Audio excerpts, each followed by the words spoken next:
Hello mga Marikoy, welcome sa aming mini vlog. For today's video, ito nga ang bata at tulog na tulog na.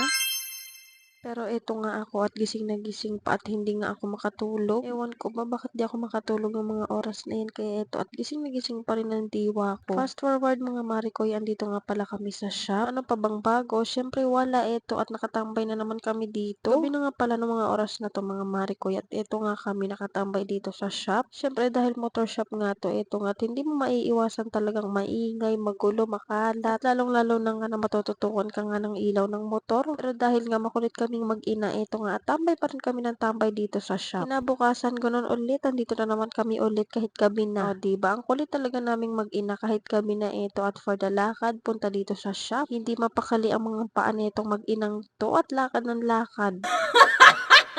Pagdating namin dito mga Marikoy, eto nga ang papanoril namin at busy-busy nga sa paggawa nga ng motor. At grabe naiinis ako dahil meron na naman nga akong bagong tigyawat. Ano ba naman laging puyat at hindi agad ako nakakatulog sa gabi? Ewan ko ba kung bakit, basta ayan, ang dami ko na namang tigyawat sa aking pagmumuka. At eto nga ang batang makulit busy-busy nga sa pagsiselfone. At dahil nga pauwi si Papa Noril, eto nga at sumabay na kami sa kanya para nga hindi na kami maglakad pag uwi. At eto nga at for the vroom nga ang mga person, o diba, hindi kami napagod. Napagod kami ng papunta pero eto bawing-bawi naman nung pag-uwi dahil nga nakamotor kami. At bago nga pala kami umuwi, eto nga ang bata at nakipag-video call pa nga sa lola niya. Kaso nawala na nga ng signal dahil nga naka-hotspot siya sa papa niya. Iniwan nga yung cellphone kaya ayun, wala na siyang signal. Fast forward mga Marikoy, eto nga dito na kami sa kabila at pinapatulog ko na nga ang batang makulit dahil ako naman ay maglilinis na rin ng aking katawan. At nung napatulog ko na nga siya mga Marikoy, syempre bumangon na rin ako para nga bumaba dahil grabe init na init talaga ako sa pakiramdam ko at gustong-gusto ko nang maglinis. At dahan-dahan na nga akong bumangon at tingnan niyo naman yung itsura ko, 'di ba? Hello Napakahagard. mga Marikoy.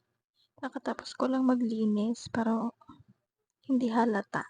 Charot. Noong mga oras na 'to mga Marikoy, nakapaglinis na ako ng aking katawan at hindi na nga ako naiinitan. At dahil hindi pa nga ako inaantok nung mga oras na 'yan, eto nga at nagtimpla ko ng aking kape. O 'di ba, hindi ka na nga makatulog lahat-lahat pero eto at nagawa mo pang magtimpla ng kape. At ayan nga ang bata, tulog na nga siya nung mga oras na 'yan. Kaya naman hindi na nga ako gaanong nag-iingay dahil baka magising nga siya. At dahil tapos na rin ako maglinis ng aking katawan mga Marikoy, eto nga at maglo-lotion naman ang babae na 'to. Na-order ko nga lang pala 'yan sa Black Up mga Marikoy at grabe napakabango. Eto nga nakapaglagay na ako sa aking pahalada at ayan nilalagay ko na siya sa aking katawan. Kinabukasan na nga pala 'to mga Marikoy at eto nga ang aming team lilipad.